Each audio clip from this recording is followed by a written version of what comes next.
Desde que nascemos, procuramos modelos de pessoas a seguir. Modelos de afeto e de compreensão na família, depois modelos de comportamento nos professores e, já adultos, procuramos exemplos de quem gostaríamos de ser, do emprego que gostaríamos de ter e de como gostaríamos de parecer. E é aqui que nasce o conflito interno.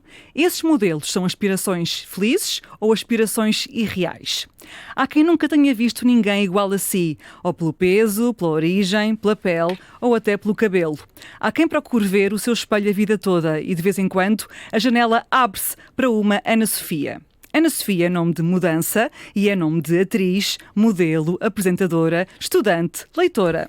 É nome de vulnerabilidade e de força, de exceção e de regras ainda silenciosas. É nome de bairro de Carnaxide e de imponência de Nova Iorque. É nome de vida e, por isso, é nome de convidada de dona da casa. Bem-vinda, Ana Sofia. Mas isto é que foi regar aqui o pé à convidada. Gostei. Tenho Gostei sempre de tudo. de- Acho que tens muita razão. É? És muito inteligente. Olha, Carnaxide e Nova Iorque podem coexistir. Então não podem.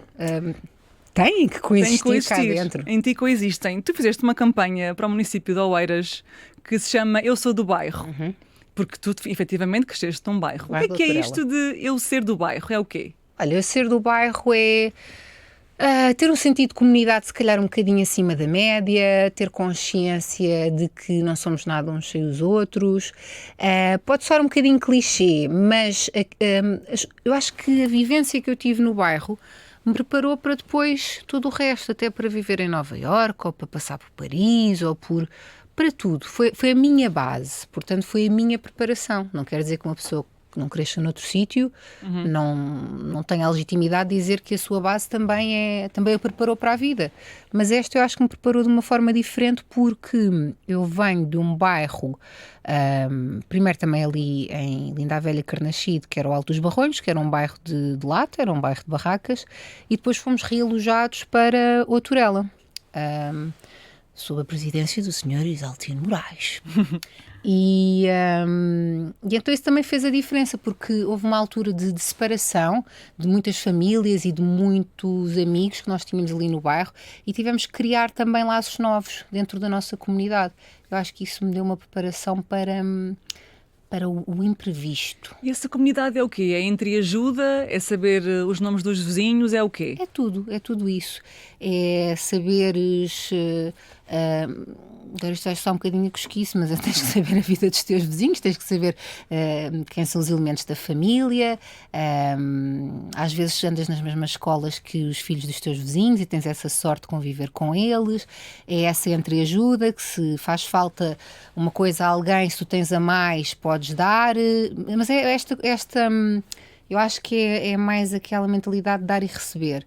E estar sempre pronto a ajudar o próximo. Isso é natural ou é imposto de alguma forma no bairro? É uma coisa natural? Não, eu acho que é mesmo, pelo menos no meu caso foi natural. Ou se calhar tive exemplos à minha volta de generosidade desde tenra idade e isso ajudou-me, ou foi-me natural, foi mesmo passado de forma natural, não é? Tens que fazer ou tens que... Como eu via esses exemplos, eu também automaticamente os adotei. E depois isso fica contigo como uma forma de proceder no dia-a-dia com outras pessoas? Sim, e acho que até hoje, tenho 38 anos e até hoje acho que essa forma de estar tem permanecido comigo onde quer que eu vá. Em Nova Iorque também eu gostava muito, Nova Iorque é uma cidade que pode ser um bocadinho fechada. E eu tinha a mania de perguntar aos vizinhos os nomes deles e sabia. Isso era estranho ou não? Para eles era estranho, para mim não. Para mim o que era estranho era um bocadinho a barreira às vezes que se levantava, porque cada um tem a sua vida, não é? E é uma cidade altamente competitiva, mas às vezes eu conseguia transpor essa barreira. Ou no prédio onde vivo hoje em dia, quando me mudei para lá também e no anterior, de saber os nomes dos vizinhos e deixar um postalinho de Natal, não custa nada, perguntar como é que as pessoas estão, se tens vizinhos mais velhos, se vais ao supermercado, como foi durante a pandemia, porque não perguntar se alguém precisa de alguma coisa. Isso Sou uma grande chata, basicamente. Agora estou-me a ouvir a falar e estou assim, temos aqui um problema. Não, mas isso sem pensar em que as pessoas podem ser úteis. É mesmo uma questão de criar uma relação positiva, não é? Sim, não no sentido de um dia posso precisar daquela pessoa e, portanto, não vai ter uma relação positiva com ela, não é isso? Não é isso, é mesmo de criar laços. porque eu gosto muito de estar viva, gosto da experiência de viver. Ai, e de adorei estar essa frase, aqui. gosto muito de estar Mas é viva. verdade, gosto mesmo. E eu acho que parte de viver é saber viver com os outros e ter curiosidade em relação aos outros. E agora não tem nada a ver com cosquice, é mesmo saberes quem está à tua volta. Porque a experiência eu vivi sozinha muitos anos em Nova Iorque. A experiência de estar sozinha e de não ter com quem partilhar, ou às vezes não ter com quem, mesmo dentro do teu prédio, às vezes podes te sentir mais sozinho e podes ligar a um vizinho, ou então eu trago sou uma alma antiga que traz uma maneira de comunicar de outra era, mas faz muito sentido isto de saber quem são as pessoas que estão à minha volta. Pode haver semelhanças entre a Outorela e Nova Iorque? Pode, e há bastantes, especialmente no que tocava ao multiculturalismo. Eu já estava preparada para isso desde tenra idade, que é pessoas de todos os feitios, todas as formas, de todas as idades, e quando chego a Nova Iorque confronto-me com isso vezes 1000, já não me chocou tanto não foi aquele primeiro impacto, pessoas diferentes de mim. Não, ali até foi bom, porque foi tipo, olha, aqui há mais pessoas parecidas comigo e há pessoas parecidas com a minha família, e isso deu-me uma segurança. Deu-me uma segurança de perceber que, comercialmente falando, eu fui para lá para ser modelo, que seria... Está aos 20 anos? Não, muito mais cedo. Eu fui para lá para aí aos 16, 17. E estiveste lá quase 10 anos, não foi? Estive lá quase 10 anos.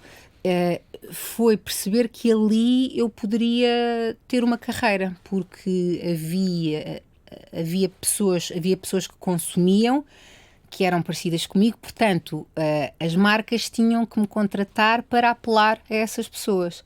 É um bocadinho capitalismo, mas é a realidade. Mas também porque se via que ali era importante representar a população. Claro, a representatividade ali, acho que aí sim foi o primeiro impacto que eu tive do lado comercial com o lado racial, de se entrosarem. Porque os trabalhos que eu fazia aqui nessa altura, porque eu comecei com 14, 15 anos... Foste descoberta na rua, mesmo aquela história típica de filme, modelo. clichê. Andar na rua e de repente aparecem... You should be a model. E eu Isso foi em que rua? Foi aqui em Portugal? Foi no Restelo. Eu, quando era miúda, eu e o meu irmão tivemos a sorte de o nosso pai dar muito valor à educação, o que não quer dizer que nós não pudéssemos ter andado numa escola pública. Há escolas públicas ótimas, mas ele teve o discernimento, no nosso caso, de nos pôr numa escola privada, no Restelo. E isso também nos deu uma base diferente de alguns dos nossos amigos. Do bairro, exato. Porque tivemos acesso a outras coisas que os nossos colegas não tinham na altura, nomeadamente aulas de inglês, aulas de francês, informática, apesar de eu ser um zero à esquerda em tecnologia, não interessa, o meu pai tentou. E essa base acho que também me preparou para o mundo. Agora ajuda-me, o que é que eu estava a dizer? E portanto estavas a passar na rua, no Restelo? Estava a passar na rua no Restelo. Com as tuas amigas? Fomos visitar uma professora, estávamos no 9º ano e fomos visitar a nossa professora da 4ª classe, que adorávamos, que era a professora Leonor, e decidimos ir em grupo. E foi aí que fomos abordadas por um grupo de rapazes que ia num carro, e nós muito convencidonas. Eu também não percebo, tipo a mais Maria Rapaz de sempre, a achar que uau, eles acharam-me tão gira. Não foi nada disso, acharam-me alta, não, acharam-me alta e magra, que era diferente de algumas das minhas colegas. Eu destacava-me pela altura. o teu cabelo já? Não. Morria de vergonha do meu cabelo. Okay. Não queria nada disto. Queria mesmo fingir que o meu cabelo era uma coisa que não era. E andava sempre com ele preso o mais preso possível. E então, quando me abordaram e me deram o cartão da agência, imagina o meu espanto, não é assim? Claro, nunca lá vou. Depois a vida dá muitas voltas e houve ali um problema financeiro grave na família, que eu percebi que também tinha que começar a contribuir. Ali aos 14, 15 anos, e pensei assim, aquele senhor da agência de modelos se calhar deve ter lá qualquer coisa para mim. Trabalho, dinheiro, ajudar a família. Claro, exato. Mas tu mencionaste o cabelo sempre tapado. Aquilo que antes era uma coisa estranha para ti, ou que tu querias esconder, depois tornou-se uma das tuas grandes forças, não é? Verdade. O que é que na altura te fazia querer esconder o cabelo? Olha, sobretudo a falta de identificação, não é? As imagens que me chegavam eram todas de mulheres com cabelos lisos, compridos. Mesmo as mulheres negras, não é? Que faziam, Sim. alisar. Desfrizavam muito o cabelo. Mas essa questão tem outros contornos, não é? E então as referências que me chegavam nas revistas, naquelas super pops, a Bravo, era tudo, as pessoas eram todas muito iguais umas às outras, excepto nas Spice Girls, a Melanie B. Exato. E irritava-me imenso porque queriam que eu fosse a Melanie B. Eu não queria ser a Melanie B. Quem queria que tu fosses a Melanie B? As pessoas? As colegas, porque não é porque nós tínhamos da escola. nós fazíamos as danças, não é? E eu tinha que ser a Melanie B. Eu não queria ser a Melanie Querias ser B. quem? A Vitória? A Jerry. A Jerry era cabelo ruivo, não é? Era, sabe o que é que eu queria ser a Jerry? Porque lá está, eu não tinha curvas, não é? E então ela era assim a mais voluptuosa. Então para mim aquilo era, oh meu Deus, um ícone de feminilidade, sim. Enfim. E então, como eu não tinha esse fator de identificação nas minhas referências, não queria. Única, e ser a única não é bom, sobretudo quando se é Exato. adolescente, não é? Exato. Não é uma coisa vista como boa. Não é, porque se tu te destacares das tuas amigas, ou do teu grupo, ou dos teus pares, não era visto. Aí é que está, era a minha mentalidade, é que não me permitia ver que ser diferente podia ser uma coisa boa. Tu queres fazer parte. Sim, Portanto, queres fazer ser, parte. Exato, mas podes fazer parte sendo diferente. Só que isto é um pensamento que se tem aos 38, não é aos 12. Aos 12 queres ser igual a toda a gente, ou pelo menos eu queria. Quando chegas a Nova Iorque, dizes tu, portanto, que começaste a ver inclusão na moda que aqui não vias. Tu desfilaste para muitas marcas e fizeste campanhas para muitas marcas. Uma delas foi para a Victoria's Secret. Para a marca, para a parte pink, que era a parte teenager, não era a parte das... Que era menos sexy. Exatamente, muito menos. Mas para mim foi um marco e foi também uma ajuda à aceitação pessoal e física de que, porque lá está, e queriam-me sempre com o meu cabelo natural e com o ar que eu tinha de jovem, não é? Não queriam que eu parecesse mais velha do que era. Era uma aceitação total. Isso, querendo ou não, ajudou-me a aceitar-me como era. A marca esteve parada durante 5 anos, os desfiles, os tão típicos desfiles da marca. Gostavas de ter feito esse desfile? Gostava. E confesso que houve uma vez que me chamaram para um casting. Mas eu não estava minimamente preparada. Quando eu digo preparada tu tens que ter um físico espetacular quando vais ao casting. Eu nessa altura que fui chamada para a audição estava um bocadinho mais, à falta de palavra melhor, desmazelada. Não ia tanto ao ginásio. Depois eu acho que a roupa que levei ao casting também não enaltecia o que devia enaltecer. Não me preparei. Estava a contar com, vou usar uma expressão muito portuguesa, estava a contar com o ovo no cu da galinha. Porque eu já fazia o catálogo, então pensei, claro que eles me vão chamar. E quando não me chamaram, fiquei super triste e chorei, essas coisas todas. Mas hoje em dia penso, olha, ainda bem que não fiz, porque fui fazer outra coisa qualquer. Tu agora podias ter feito como fez aquela modelo que abriu o desfile grávida. Era lindo, não era? Não era. Já vamos lá. Olha, a marca esteve parada... Ponto de interrogação. Só um bocadinho. A marca esteve parada durante 5 anos, porque havia muitas críticas de que partilhavam um ideal de beleza que não era real, sempre com um forte apelo sexual. Até houve um ex-executivo da marca que fez alguns comentários pejorativos sobre modelos trans, etc. Este ano já foi diferente. Tiveram uma modelo grávida, várias mulheres com corpos ditos plus size, segundo o... Plus size de acordo com eles, Exato, não é? exatamente. Portanto, com diferentes tipos de corpos, mulheres trans, etc. Como é que tu olhas agora para estas novas preocupações? Vês como uma questão de interesse capitalista, como referiste há pouco, ou vês como necessidade, ou os dois podem coexistir? Os dois podem coexistir, não sejamos hipócritas, não é?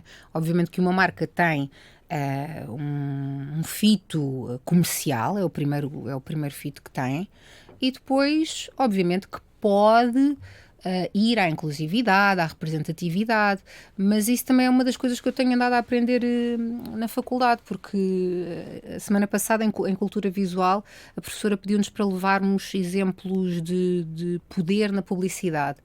E eu, inocentemente, levei umas imagens antigas das campanhas da Benetton, que eram muito inclusivas, não sei se te sim. lembras, e eu também cheguei a participar, e então do alto da minha inocência começo a defender a marca, e pois, porque ao menos havia aqui uma preocupação muito grande com a inclusividade, e depois em debate com os colegas percebi que sim, claro que havia isso, e isso é uma coisa positiva, mas o primeiro interesse das marcas é vender, não sejamos ingênuos, não é?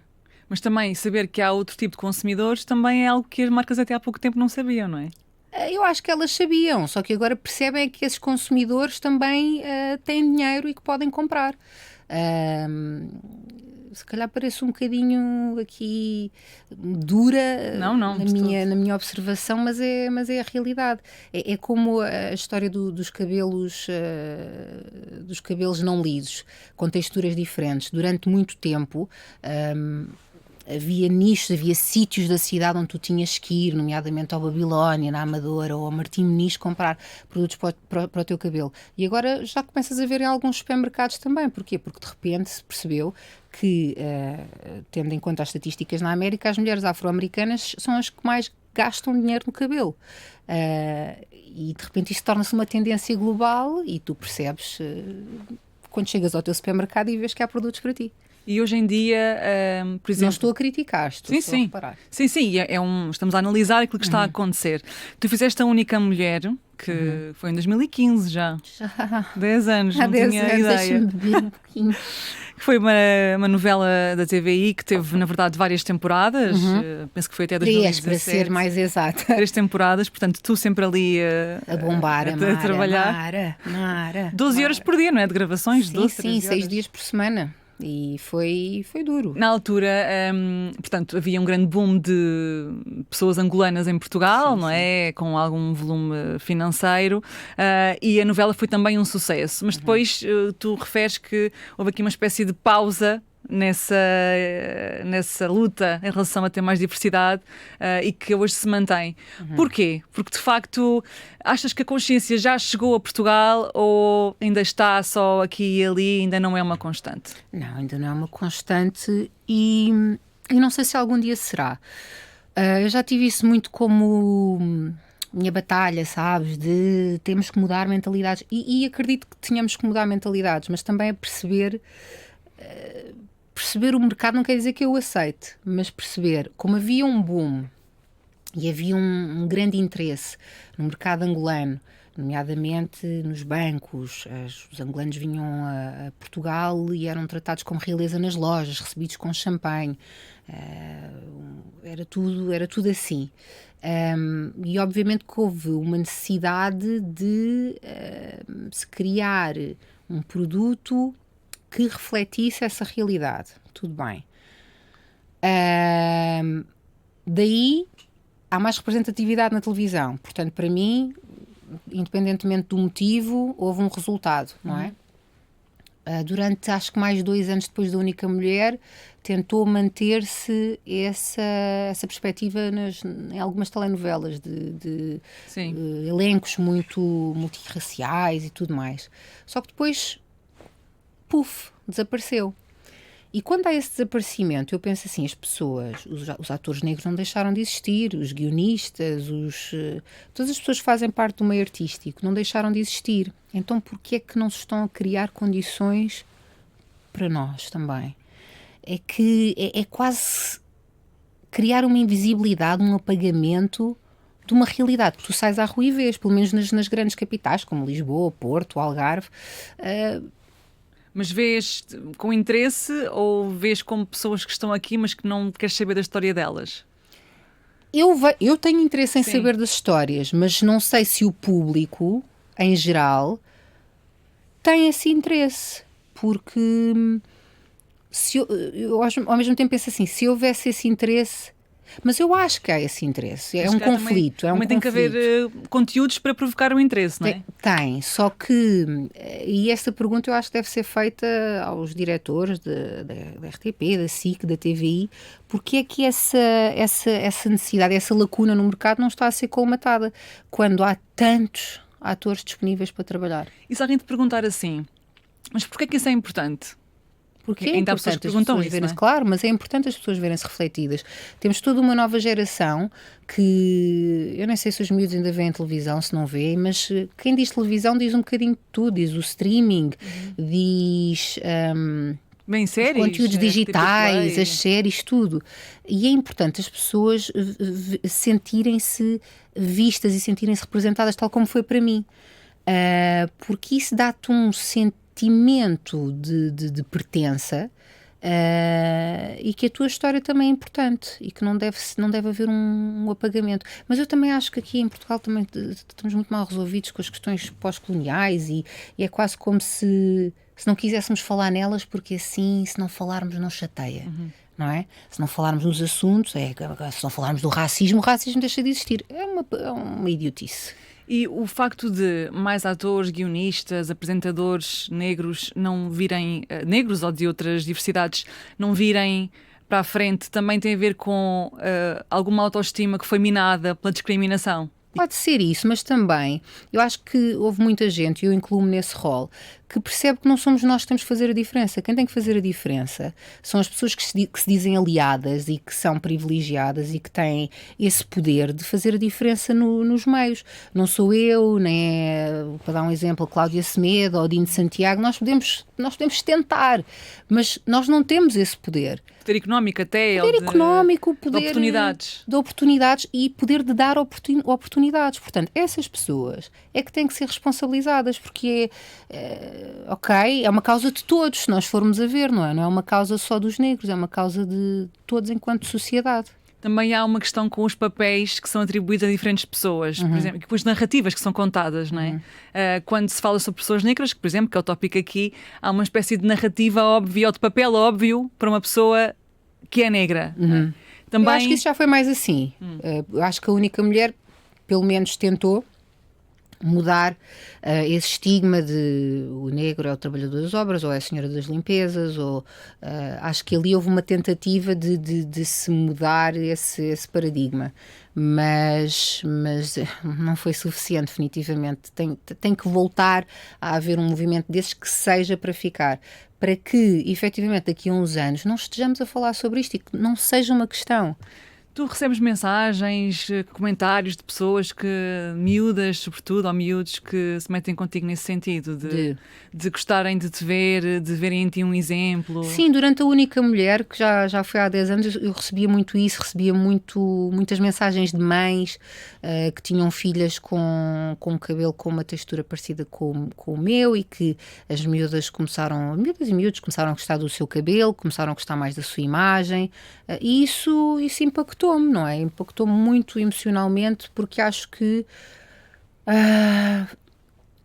posso ter feito uma diferença na vida destas pessoas, ou a personagem fez a diferença na vida destas pessoas. As pessoas falam de transição capilar, eu falo aqui de uma transição interior, de aceitação, e depois sim é que foi uma transição capilar. Mas também o racismo não se vive no bairro, vive-se é quando se sai do bairro, não é? Sim, maioritariamente sim. Mas mesmo no bairro também há pessoas brancas e pessoas de outras... Sim, mas eu acho que as pessoas brancas, ou pelo menos esta é a minha experiência, que viviam no bairro, já estavam muito capacitadas para entenderem a diferença do outro, e com o que tu ouviste tem a ver com ainda termos muitas pessoas vivas que viveram o tempo da ditadura e que ficaram talvez algumas com uma ideia errada daquilo que é, e depois politicamente se identificam com partidos que continuam a perpetuar esse tipo de ensinamentos e de pensamentos, e lá está, depende das circunstâncias de cada um. Olha, tu além de atriz, também és estudante agora, na faculdade. Estás no segundo ano, licenciatura. Estou tão contente. Estás? Sabes que isto é o realizar de um sonho. Quando eu estudava, assim, no preparatório, no secundário, eu não era uma aluna brilhante, eu era uma aluna que era atenta de vez em quando me apetecia, depois gostava mais de estabilizar, de ser a palhacita, mas ia ouvindo uma coisa aqui e outra ali. E gostava.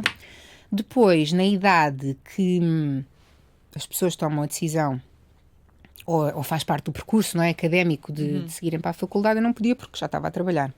Estavas em Nova Iorque. Já estava em Nova Iorque. Ainda pensei lá fazer uma equivalência ao 12º ano, que é o GED, que é um teste que tu fazes, e depois poder estudar. A minha agente, por acaso tive uma agente muito boa que sempre me incentivou a voltar a estudar. Só que chega ali uma certa altura que tu tens que escolher. Ok, eu cá já era trabalhadora estudante e depois comecei a dar mais prioridade ao trabalho pelas necessidades familiares que tinha, financeiras. E então isso foi ficando lá para trás. Mas sempre aqui com um bichinho atrás da orelha. Eu tenho que voltar a estudar, eu gostava de voltar a estudar, mas não sabia o quê. Entretanto, aqui em Portugal, há uns anos, criam a iniciativa dos maiores de 23 anos e eu estive sempre muito atenta. Não de forma ativa, mas fui ouvindo aqui e ali o que é que era preciso fazer. E finalmente, há 2 anos... deixei de viver no mundo das possibilidades e comecei mesmo a tomar uma atitude. Ainda estávamos assim a sair da pandemia, o trabalho estava a passar por uma fase que estava muito sossegado, sabes, quando não está a acontecer nada. Ser freelancer é isto, o que é isto? E como eu não sou de ficar sem fazer nada, comecei a ir às reuniões online dos maiores de 23, perceber quais eram os cursos que eu gostava. Eu gostava de estudos africanos, mas também gostava de estudos gerais, não é? estudos gerais. Eu gostava um bocadinho de tudo, mas de repente aparece-me um curso de estudos artísticos e eu penso assim, o quê? História do cinema, história do teatro, estudos interartes intermédia, cultura visual, é assim, todos os mundos que eu tenho vindo a explorar também nas minhas diferentes carreiras e percebi que era por aqui que queria ir. E digo-te uma coisa, foi das melhores decisões que eu tomei. Continuo com o Estatuto de Trabalhador Estudante, às vezes não consigo ir às aulas, mas tenho colegas fantásticos que me acolheram, que quando eu não vou me dão apontamentos, os professores também são super compreensivos e eu acho que finalmente estou a fazer uma coisa que eu quero fazer, porque a vida foi-me sempre acontecendo. Agora vais na rua, modelo, ok, porque não? Agora há um casting para apresentadora de televisão, está bem, porque não? Queres ser atriz, queres fazer não sei o quê, está bem. Mas nunca foi uma decisão minha de eu gostava de fazer isto. Eu vou colocar-me naquele lugar, não é? Exato, e esta é a primeira vez que eu tomei uma decisão por mim, que é, eu quero ser estudante. Também sei que sou privilegiada, aos 38 anos poder, não é parar tudo, mas porque eu continuo a trabalhar, mas é poder escolher... o que quero fazer. Também aquela sensação de tu tens o rumo sobre a tua vida, não é? Quer dizer, tu sempre tiveste, porque poderias ter recusado outros convites, mas agora é diferente, é mesmo eu é que estou a tomar o rumo. É uma escolha consciente. E parece que me sinto assim, sabes, uma menina outra vez, no sentido de... O meu primeiro ano de faculdade foi terrível, tive notas ótimas, mas foi terrível porque eu não sei porquê, recuei aos 17, 18 anos e comecei a preocupar-me com médias. Eu disse, mas eu já tenho um trabalho com as médias. E com testes e com... testes, que estressava, às vezes em casa com o David, ele vamos fazer isto, vamos fazer aquilo, eu não posso porque tenho que estudar, porque tenho não sei o quê, porque levei mesmo a sério. Só que este ano, segundo ano, decidi levar de forma um bocadinho mais leve. Eu tive notas excelentes, outra vez vou dizer isto, estou toda contente, toda vaidosa, mas tenho que ter consciência que eu não sou uma miúda de 18 anos que a faculdade é a única coisa que tem, não é? Eu tenho escolhas, felizmente. E dentro destas escolhas quero levar um percurso académico leve.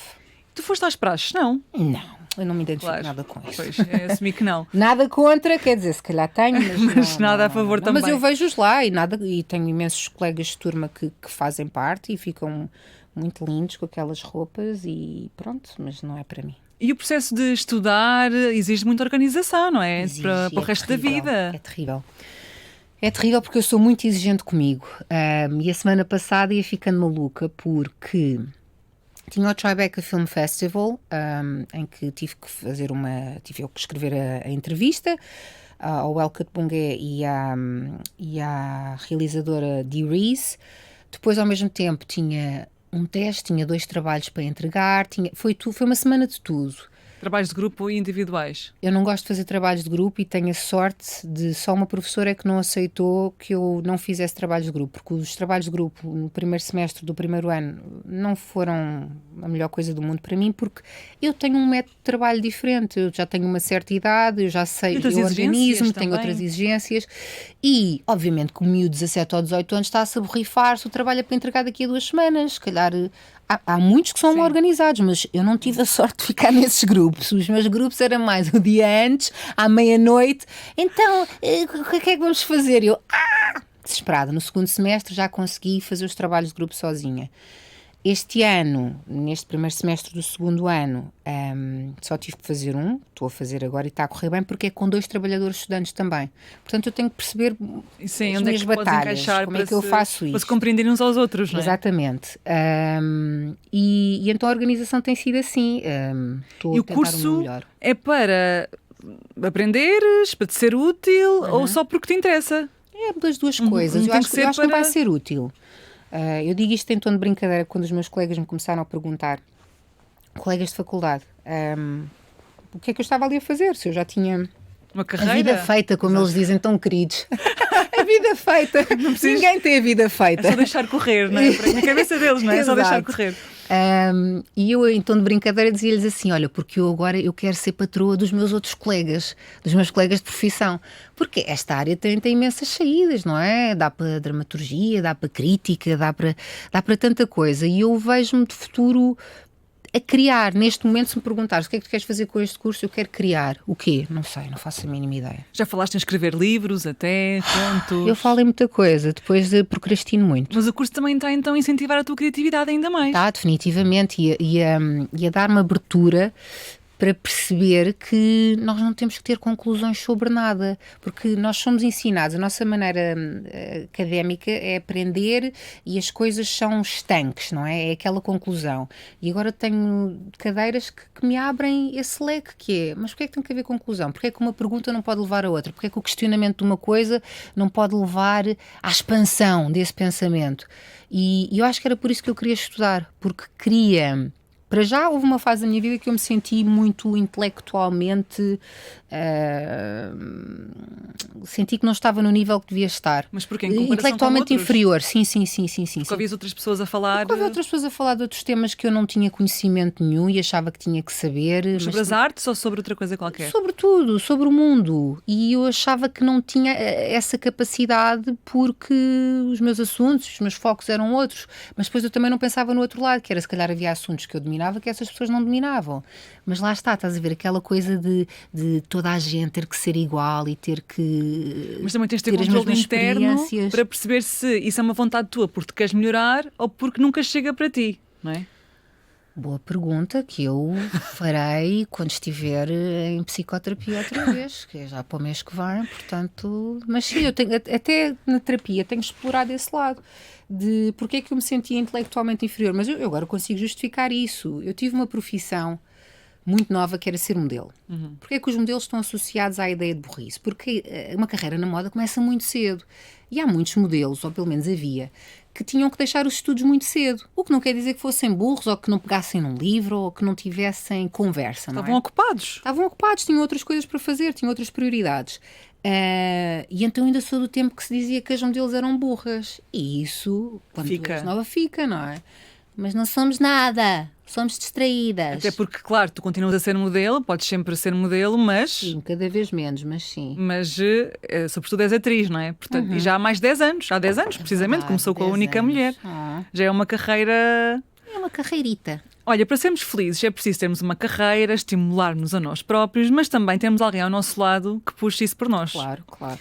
Tu sobre o David disseste uma frase muito bonita, que foi: pela primeira vez encontrei alguém que puxa por mim e que quer que eu vá cada vez mais longe. Ali não tenho dúvidas de que sou amada.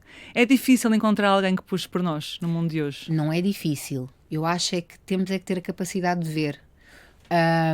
Porque eu, nos outros relacionamentos que tive, acho que não estava, obviamente não estava no mesmo sítio de maturidade, nem de aceitação e de tudo aquilo que eu sou hoje, ou que sou desde que estou com o David. Eu estava noutro sítio, portanto se calhar as pessoas até puxavam por mim, mas eu não tinha essa capacidade de ver isso. E então se calhar eu acho que depois tudo se alinha, não é? Tudo se alinha, se tiver essa pessoa ao teu lado, claro, tudo se alinha e tu de repente vês. E quando vês, isso também ajuda à tua valorização pessoal, ter alguém que acredita. O que é isto de ter alguém que quer que tu vás cada vez mais longe? Uma pessoa que não quer que eu me limite pelas minhas circunstâncias, que ele foi um grande motivador para eu também voltar às aulas, não é? Eu já queria, e de repente ter alguém ao meu lado que me diz vai, arrisca. Mesmo que isso tire tempo a estar Mesmo que com isso ele, ter não é? tempo a estar com ele. Ele agora brinca muito comigo, diz que eu sou estudantezinha, não é? E ainda no outro dia ele estava a falar com os pais, ele estava com os pais e eu estava em videochamada com eles e eu estava muito atarefada porque tinha não sei o que para fazer. Então era ele e os pais, porque eu no domingo ia fazer um trabalho de grupo e o pai dele dizia: mas domingo é dia de descansar, menina. E eu nem penso. És estudante, não é? Posso.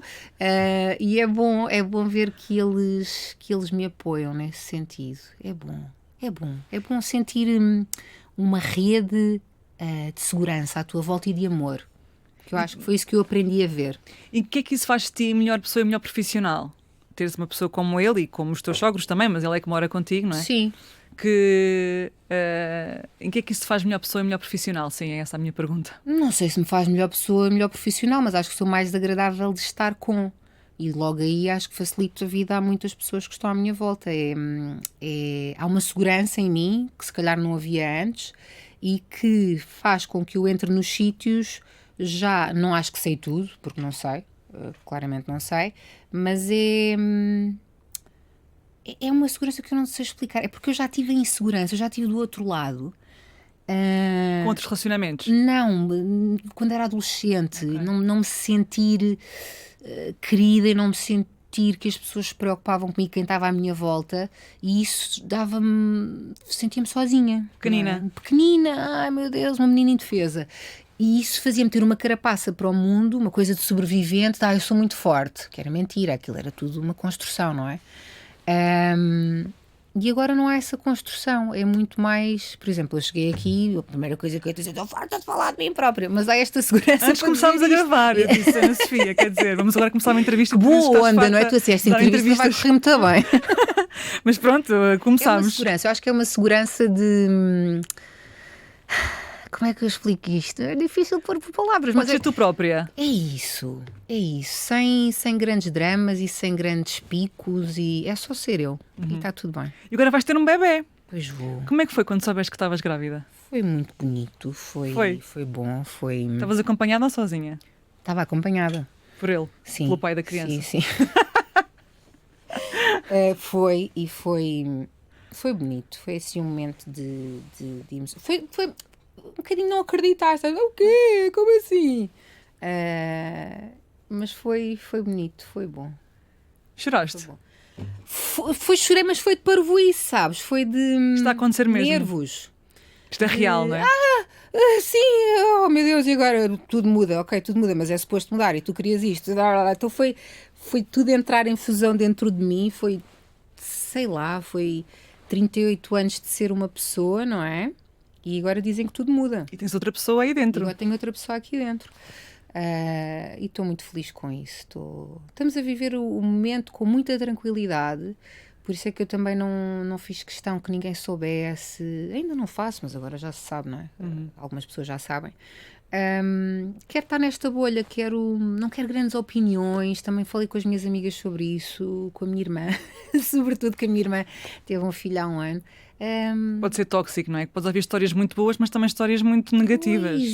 Mas sabes que não é as histórias que me assustam, é a projeção no outro daquilo que tu achas que é a maternidade, ou do que é ter um filho, ou do que deve ser, não é? Porque há sempre... Na literatura e no cinema, esta ideia é muito romantizada, não é? E a mulher que vê a ecografia e chora, e ouve o coração do bebê e farta-se de chorar. Mas a vida faz sentido. Pronto, isso assusta-me imenso, então se eu não sentir isso, e se eu não senti nada disso agora neste tempo que já decorreu, e o quê? Não sou normal se não senti? É eu querer viver a experiência à minha maneira. Depois, quando o filho cá estiver... Eu tenho uma rede de apoio incrível, felizmente, à minha volta, tenho. De família, de amigos? Família, amigos, sei que posso contar com eles e sei que vou precisar muito deles. Então, porque tens uma vida muito ocupada, estudas, trabalhas. Claro. O teu marido também viaja em trabalho. Mas portanto... agora, este momento, acho que estou a vivê-lo da melhor forma que sei, que é comigo, as pessoas que têm que estar no meu espaço estão, e é assim, é um momento de intimidade. Tu querias muito ser mãe? Muito depende, por exemplo, na adolescência estava-me a borrifar para isso, depois ali aos 20 e poucos também, no início dos 30 quis, depois deixei de querer, depois não pensava muito nisso. Depende, são fases e também depende das expressões que tens à tua volta, não é? Porque eu tendo uma família africana, Do lado do pai, do não lado é? do pai, havia alguma pressão desse lado e talvez até uma certa incompreensão em algumas tias do porque é que ainda não foi, porque é que ainda não aconteceu. Depois a idade, não A é? idade, Passados, a partir dos 30, a pergunta parece que tens é uma nuvem em uma cima de cruz ti. em cima da cabeça, sabes? Falámos muito com a Mariana Monteiro sobre isso, que é Pois tua é, amiga. pois é, Falámos pois é. muito com ela sobre E isso. eu fiquei, e quando ouvi a vossa conversa, percebi tudo o que a Mariana estava a dizer. Às tantas tu até podes não querer falar sobre o assunto, ou não pensas muito nisso, ou não tens um companheiro. Há tantos fatores que influenciam. E o direito que as pessoas acham que têm de chegar e não conhecendo tudo o que se passa na tua vida, ou sequer se podes ter filhos, ou se tens dificuldades em engravidar. Há tantos fatores. E as pessoas estão-se a marimbar para isso e estão sempre com as suas postas de pescada e às vezes podem-te magoar muito. O David vai ter filhos com 20 anos de diferença, não é? Verdade. Porque ele tem sim. 2 filhos, não é? Tem uma com 17 e um com 20. E para ele também, não vais falar por ele naturalmente, Não. mas para ele também é uma experiência, passados 20 anos, ter um novo bebê. Eu calculo que sim, porque ser pai aos 30 e poucos e seres pai aos 52 deve ser diferente, não é? Não faço a mínima ideia, como não tenho nenhum filho, não faço mesmo a mínima ideia, mas acredito que o nível de amor seja semelhante. Eu acho que nestes casos o amor multiplica-se mesmo, não é? Não há aquela coisa de agora vai gostar mais do bebê ou vai gostar mais do mais velho ou do meio. Não, é mesmo uma questão de multiplicação e o David tem mesmo um coração enorme e tenho a certeza que vamos ter uma experiência de parentalidade positiva e ainda nos vamos rir muito, de certeza, porque há coisas que ele também já não se lembra. Ainda no outro Claro. dia estive a falar com ele sobre isso. Achas que vamos fazer o quê? Um curso daqueles? Eu não faço a mínima Depois ideia. do pré-parto, não é que se Pois, diz? eu não faço mesmo a mínima ideia de nada.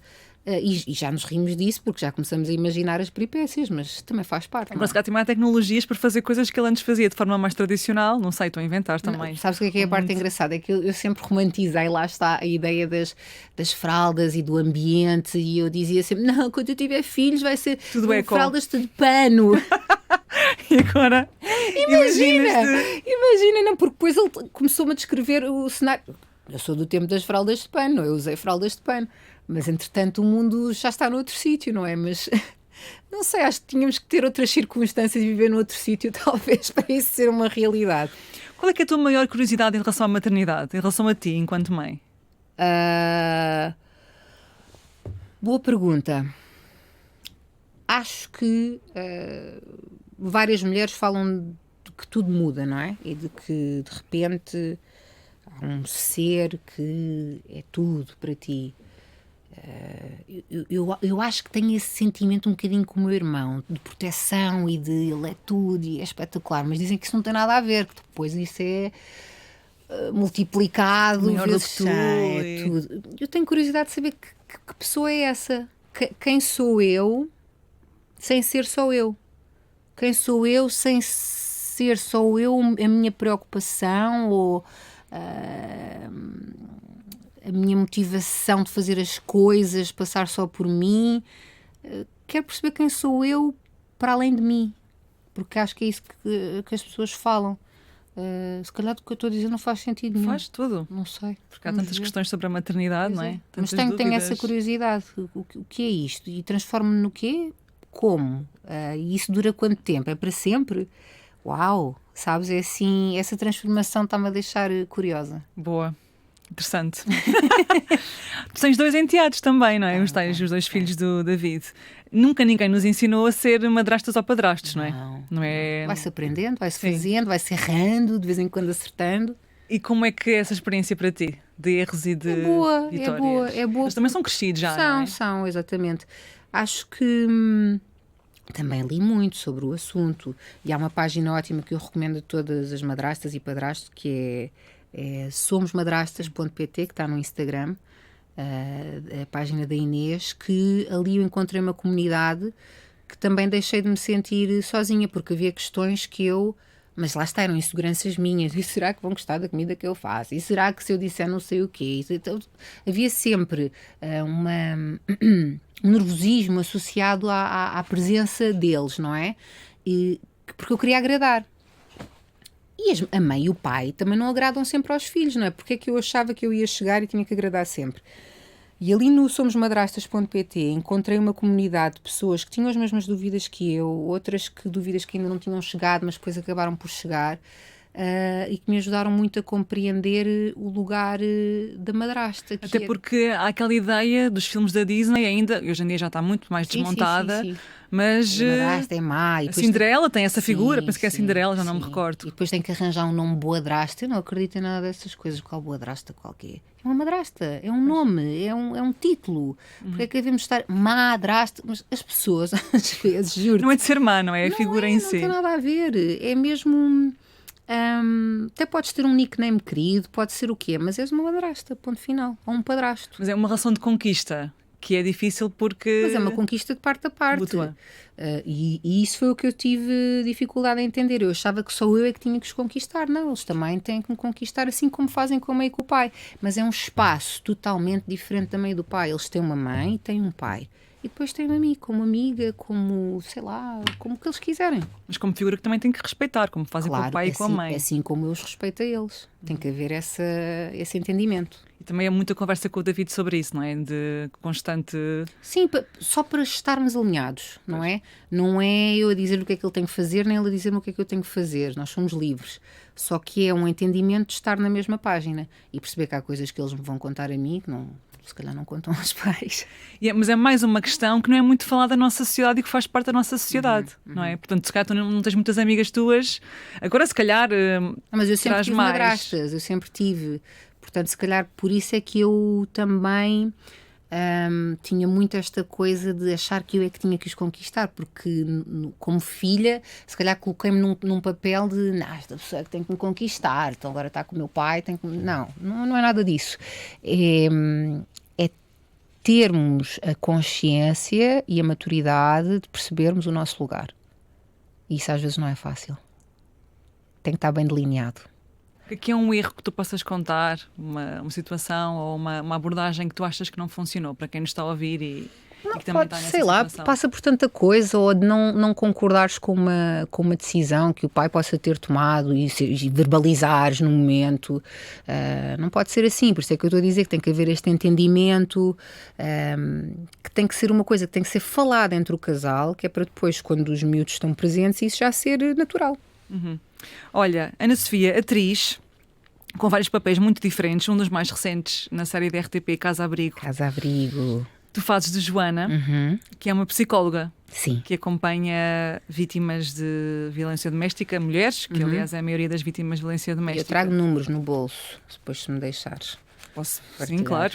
Números Posso? sempre importantes, sim, nós gostamos muito de números aqui. Deixei acabar a pergunta, mas de dados. Os números são mesmo muito importantes, que em 2024 a violência doméstica matou 22 pessoas em Portugal. A APAV apoiou o ano passado 11.993 vítimas, e que foi um crescimento de 29,3% em relação aos 4 anos anteriores. A APAV tem um atendimento presencial, telefónico, por e-mail e por plataforma digital. A maioria das vítimas do ano passado era do sexo feminino, cerca de 80,6%, mas houve um aumento expressivo de vítimas do sexo masculino, que passaram de 4.665 em 2021 para 7.715 em 2024.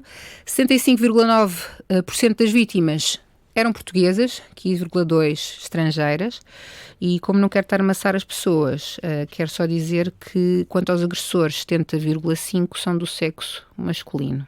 Portanto, são números. Quando nós dizemos que a maior parte dos agressores são homens e das vítimas são mulheres, não é só uma ideia... Mas não sabia que tinhas trazido um papel e tudo. Não, trouxe, porque eu acho que isto é muito importante falar sobre isto. E só mesmo para acabar esta coisa dos números, 34,2% das vítimas optou por não apresentar queixa. Porque é revelador das barreiras que ainda persistem, não é? Do acesso à justiça e à proteção efetiva das vítimas, porque eu acho que se tu tens um primeiro impacto de pedir ajuda e depois isso não se traduz numa queixa, acho que alguma coisa está errado. Tu, antes da série, esta realidade já te era próxima de alguma forma da violência doméstica? Já tinhas tido contacto com esta realidade? Já forma? tinha. Infelizmente, eu acho que grande parte das pessoas, ou então sou eu que estou a projetar, já teve qualquer tipo de uma amiga ou uma vizinha, ou ouvir, ou mesmo dentro da família. Infelizmente, todas as que eu falei, todas se aplicam, no meu caso, e o impacto que isto tem nas vítimas. Eu nem sequer falei das crianças, mas as crianças que estão nas casas-abrigo, eu, quando fui fazer o trabalho de campo para esta série, obviamente não quis perguntar nada aos miúdos. Mas prestou uma casa-abrigo. Uma casa-abrigo, com o realizador, com o Márcio Laranjeira. Obviamente não quis perguntar nada aos miúdos nem às mães, mas fiquei só como observadora e jantei com eles, convidaram-me para jantar lá, e estas pessoas estão completamente desenraizadas, não é? Porque são tiradas do seu lar, são tiradas da sua realidade, porque há um agressor que não os deixa viver, que condiciona a sua liberdade. E eu acho que é muito importante nós falarmos sobre isto, não só sobre as mulheres ou sobre os homens que são vítimas de violência doméstica, mas as vítimas mais silenciosas, que acabam por ser as crianças, que depois estás a criar uma nova geração das duas uma, pessoas que são vítimas a vida inteira, não é? Porque ficam traumatizadas com o que lhes aconteceu, ou algumas também se tornam agressoras porque foi um comportamento que lhes foi normalizado. E é muito grave, e ainda bem que nós fizemos esta série, sabes? Estou muito contente que a RTP esteja a emitir os episódios todas as semanas. Não é? São 6. Todas as semanas fala-se do abrigo de uma das mulheres que vive na casa. Por acaso, para a semana vai ser o abrigo da Joana, que é a psicóloga, que sou eu, e é também para vermos o outro lado, o lado de quem cuida, o lado de quem tem de tomar conta, como a realidade dos outros às vezes também acaba por tomar conta da sua própria vida. Quem cuida também tem que ser cuidado. Pois, exatamente. E às vezes esquecem-se. No caso da Joana é esse. E eu também falei com uma psicóloga na Casa Abrigo, que me ajudou imenso a perceber algumas coisas e a fazer melhor o meu trabalho de escuta ativa, não é? Às vezes, se calhar, estavam lá uma pergunta escrita que não interessava, era deixar a colega ir e ouvir só. Isso é uma grande dica para os jornalistas até. Pois. Portanto, modelo, apresentadora, atriz, talvez jornalista. Quem sabe? A seguir. Olha, tinha aqui uma pergunta pendurada e que não fiz, vou-te fazer agora. Ok. Quando falávamos sobre seres do bairro, sei que tinhas um agente que não queria que tu dissesses que eras do bairro. Que te proibiu de dizeres em entrevistas. Isso nas entrevistas, disse que não queria cá a história da Cinderela. Há bocado falaste na Cinderela, disse não quero cá a história da gata borralheira, não quero que menciones mais que és do bairro. Pá, e aquilo, eu sendo uma pessoa que sempre teve o seu feitio, não é? Aquilo ainda me deu mais vontade de dizer, mas não ia dizer porquê, era o que faltava. Então, mas eu sou... Mas era que vergonha de admitir isso? Eu acho que ele não queria que eu ficasse, que as pessoas me catalogassem. Há estigmas, não é? Em relação às pessoas dos bairros sociais ou o que for. Agora acho que já não se diz bairros sociais, acho que é bairros municipais. Sim, e ele não queria que eu ficasse catalogada num meio tão glamouroso como o da moda, não é? Que ele achava que era. De repente eu era tipo a princesa do bairro e ele não queria que eu tivesse essa imagem. Sabia ele lá. Onde é que tu ias chegar? Exatamente, não fazia a mínima ideia. Para terminar, sei que o humor é uma das tuas grandes ferramentas. Aliás, nesta entrevista provou-se isso mesmo. Qual é que é o poder de nos rirmos de nós próprios e da vida? Tu ao rires de ti própria, o que é que tu podes querer mais? Teres a noção do ridículo que és às vezes, das parvoíces que dizes, do absurdo que o mundo é. O mundo é muito absurdo. O mundo, se tu estiveres atento, o mundo é um lugar completamente absurdo, que acontecem as coisas mais estrambólicas, e teres essa consciência e conseguires rir-te de ti próprio é libertador. porque depois não estás a dar esse poder também a mais ninguém, sabes? Eu acho que eu também era por isso que eu era palhacinha. Eu era palhacinha na turma, eu gozava muito com as outras pessoas, mas também gozava comigo e usava-me muito como exemplo nesse aspecto. Portanto, acho que não há nada assim que me possam dizer. Mas também porque aí retiras o poder aos outros de gozarem contigo quando tu própria já gozas contigo. Sim, e tiras a seriedade que isso tem de alguém gozou comigo porque disse que eu era não sei o quê. Who cares? Tipo, o mundo é um lugar tão vasto, tens tantas pessoas, por que dar essa autoimportância? Eu acho que nunca tive muito esse sentido de autoimportância, de achar que tem que ser superior a alguém ou tem que ser um exemplo de boa educação, um exemplo de inteligência. Não, acho que o lado de rir de mim própria é muito mais libertador e tem muito mais a ver comigo. Para quem te acompanha no Instagram, tenho uma última pergunta, afinal, que é se já gastaste as bananas todas que compraste. Já viste o que é que eu fui fazer? Isto é mesmo uma piada privada, não é privada, é mas pública. posso dar contexto? Podes dar contexto para quem não faço viu. compras online e queria comprar 4 bananas e enganei-me e pedi 4 quilos de bananas. E o que é que se faz com 4 quilos de bananas, senhores ouvintes? Não se sabe. Então, fizeste bolo de banana? Congelei, fiz um bolo de banana. O primeiro bolo de banana foi horrível. Depois a segunda tentativa de bolo de banana correu bem, congelei algumas para batido. O que é que eu fiz mais? Eu fiz mais coisas. Sei que aquilo era uma... Ainda vou fazendo, porque ainda há bananas congeladas. Isto já foi há semanas. Só que eu também não como bananas todos os dias, não é? Pois, imagino. Levei para a faculdade, quando levava a minha marmita para o almoço e para a cantina. Pronto, lá ia eu com a minha bananita. Ainda vai o teu bebê comer essas bananas congeladas sem papa. Sabes que agora há pessoas que me perguntaram se isto tinha a ver com desejo. Não foi mesmo desejo, foi mesmo uma distração. Quem nunca, não é? Quem nunca? Ana Sofia Martins, obrigada. Muito obrigada, gostei muito. Foi um gosto também. Igualmente. Nós voltamos na próxima semana. Até lá.